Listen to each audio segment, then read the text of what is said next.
हम बात करने जा रहे हैं वेक्टर एनालिसिस की यार कोऑर्डिनेट सिस्टम के बारे में थोड़ा सा। देखो हम जब हम 2D स्पेस में बात करते हैं तो हम एक्स वाई प्लेन में कोऑर्डिनेट की बात करते हैं, कार्तीय तल या फिर जैसे हम कार्टेशियन प्लेन कहते हैं।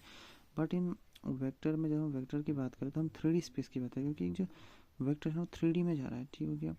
तो हम ओवरऑल वेक्टर 3D की बात करें तो हम कोऑर्डिनेट सिस्टम इसमें राइट हैंडेड यूज करते हैं। राइट हैंडेड कोऑर्डिनेट सिस्टम कहता है ये और ये वाला, दैट इज ये मेरे पास X axis, Y axis, Z axis. तो हम इसमें राइट हैंडेड सिस्टम यूज। हाँ, एक और सिस्टम होता है जिसे हम लेफ्ट हैंडेड सिस्टम कहते हैं। जो हमारा जो लेफ्ट हैंडेड सिस्टम है वो इस प्रकार से ही है, ये इस प्रकार से है कुछ।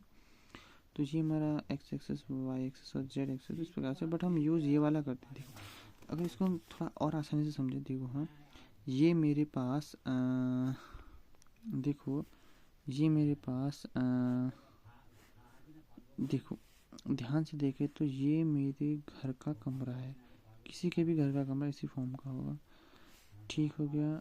4 कॉर्नर में ये देखो, हाँ, पेंटिंग मेरी बहुत बढ़िया है, तो इस फॉर्म का है, ठीक हो गया कोई कमरा। अब ये धरातल है, अब यहाँ पर बैठे हैं, पढ़ रहे हैं, ठीक हो गया। तो अब जब सामने देखोगे तो ये वाला ऊपर की तरफ को जा रहा है, ये वाई एक्सिस है, यहाँ की तरफ वाला एक्स एक्सिस हो गया, ये की तरफ क्या हो जाएगा, जेड एक्सिस। तो सेम कोऑर्डिनेट सिस्टम ये वाला है, ठीक है। जब ऐसे समझे तो दीवार के कोने पे, तो हम वेक्टर एनालिसिस में हम ये वाला कोऑर्डिनेट सिस्टम यूज करते हैं, राइट हैंड पर। ये वाला भी ठीक है कि ये कमरे की 4 दीवारी ये इस फॉर्म से, बट ये उतना आउटडेटेड हो गया है।